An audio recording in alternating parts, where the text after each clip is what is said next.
Rangkuman video Mapel IPA materi bab 5 klasifikasi makhluk hidup. A. Pengertian klasifikasi makhluk hidup. Klasifikasi makhluk hidup adalah suatu cara mengelompokkan makhluk hidup berdasarkan kesamaan ciri yang dimiliki. Karakteristik umum dari makhluk hidup adalah 1. Memiliki kemampuan untuk bergerak, 2. Tumbuh dan berkembang, 3. Memiliki kemampuan untuk bereproduksi, 4. Menanggapi rangsangan dari lingkungannya, 5. Mengambil dan menggunakan energi, 6. Memiliki kemampuan bernapas, 7. Menghasilkan limbah atau ekskresi, serta 8. Tubuh tersusun dari satu atau banyak sel. B. Pengelompokan makhluk hidup. Pengelompokan makhluk hidup dilakukan berdasarkan karakteristik tertentu yang dapat membedakan anggota satu kelompok dengan kelompok lainnya.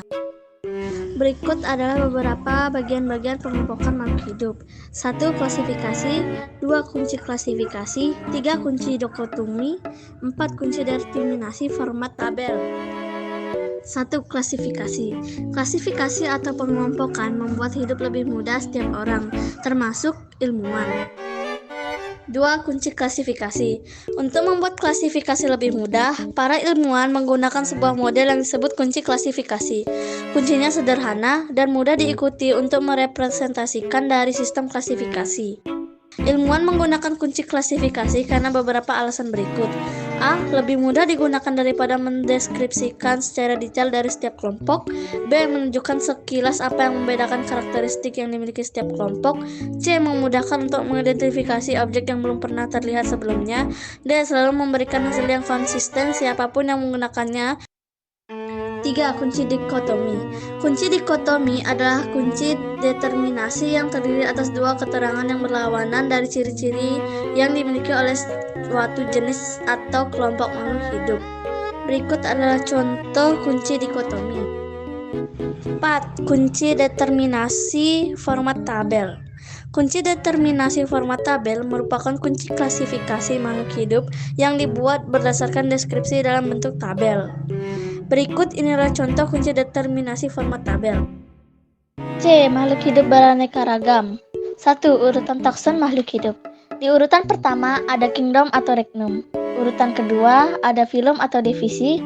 Urutan ketiga ada kelas. Urutan keempat ada ordo. Urutan kelima ada famili.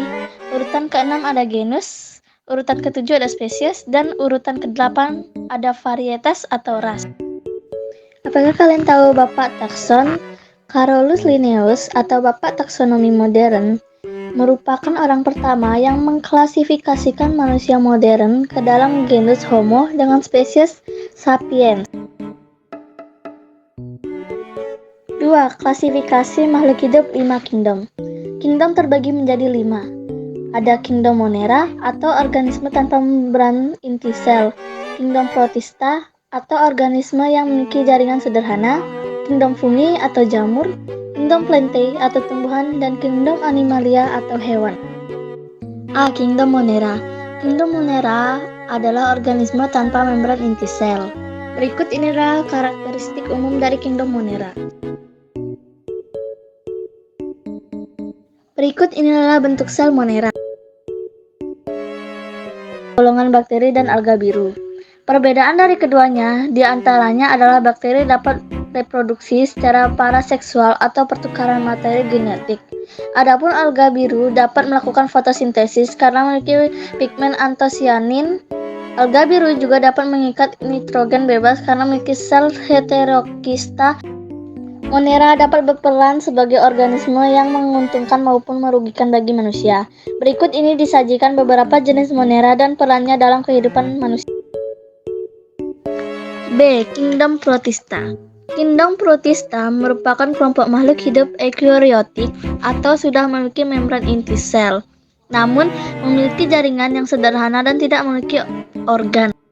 Protista dibagi menjadi 3 kelompok, yaitu protista mirip hewan atau protozoa, protista mirip tumbuhan atau alga atau ganggang, dan protista mirip jamur.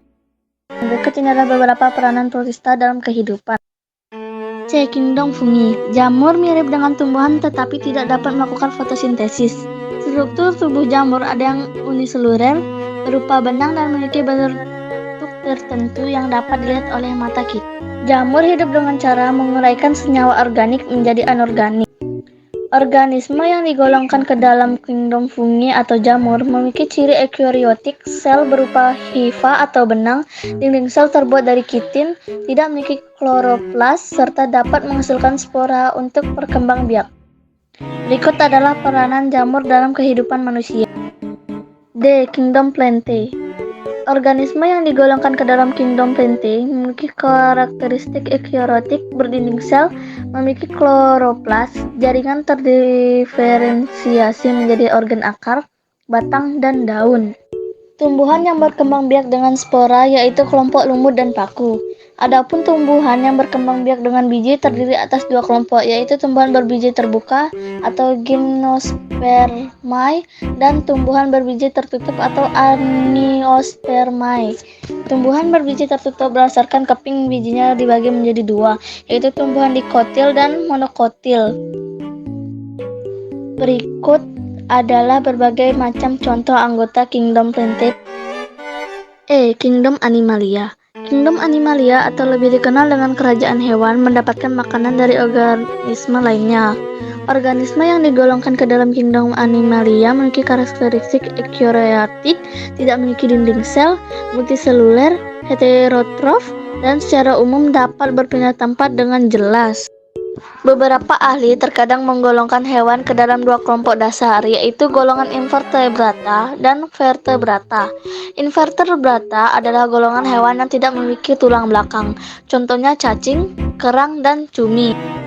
Adapun vertebrata adalah golongan hewan yang memiliki ruas tulang belakang, contohnya ikan, katak, ular, burung, dan sapi. Berikut adalah penggolongan Kingdom Animalia.